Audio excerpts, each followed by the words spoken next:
कहानी शुरू होती है कुलदेवी के मंदिर से। वही मंदिर जहां हर कोई अपनी मनोकामना लेकर आता है। घंटियों की आवाज, दीपक की लौ और धूप की महक के बीच अचानक किस्मत एक नया मोड़ लेने वाली है। अनु की बरसों से दबी हुई इच्छा आखिरकार पूरी होती दिखाई देती है जब आर्य का खून से सना हाथ उसकी मांग तक पहुंचता है और अनजाने में उसका सिंदूर भर देता है। पल भर में मानो पूरी दुनिया ठहर जाती है। अनु की आंखों में आंसू हैं, खुशी और हैरानी दोनों के। वह विश्वास ही नहीं कर पाती कि यह सब सच है या सपना।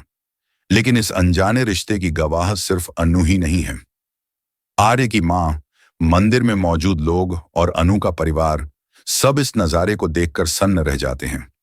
अनु का परिवार तो मानो धरती पर से पांव खो देता है। उन्हें यह रिश्ता मंजूर नहीं, क्योंकि समाज की जुबान, रिश्तेदारों की बातें और उनकी बेटी की इज्जत सब दांव पर लग जाएगा। वहीं आर्य गुस्से से भरा हुआ है। मंदिर आने से पहले ही उसने मानसी पर अपना गुस्सा उतारा था, क्योंकि उसने हर्ष को कमरे में बंद कर दिया था। आर्य ने साफ कह दिया था, मेरे भाई के साथ ऐसा सलूक करने की हिम्मत कैसे हुई तुम्हारी। उसके अंदर का क्रोध अभी भी शांत नहीं हुआ है, लेकिन मंदिर में घटा ये अनहोनी पल उसके दिल को और उलझा देता है। अनु तो जैसे सातवें आसमान पर है। उसकी आंखों में अब सिर्फ प्यार है। उसे लगता है कि किस्मत ने उसे और आर्य को मिला दिया है। लेकिन आर्य, वह अभी भी अपनी भावनाओं को दबा रहा है। उसके शब्द सख्त हैं, लेकिन आंखों में वो सॉफ्टनेस छुपी है जो सिर्फ अनु पढ़ पा रही है। मीरा का झर घुला ताना भी अनु को रोक नहीं पाता।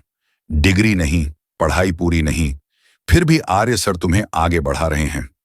लेकिन अनु जानती है कि यह मौका सिर्फ आर्य की कृपा नहीं है, बल्कि उनके दिल में छुपे उस एहसास का सबूत है जिसे वो दुनिया से छुपा रहा है।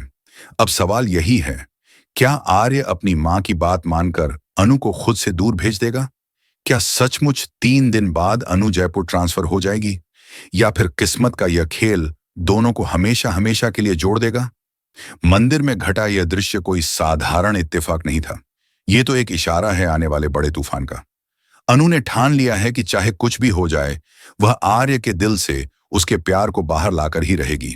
लेकिन क्या आर्य मान जाएगा, या फिर अपने गुस्से और जिम्मेदारियों के चलते अनु को हमेशा के लिए दूर धकेल देगा?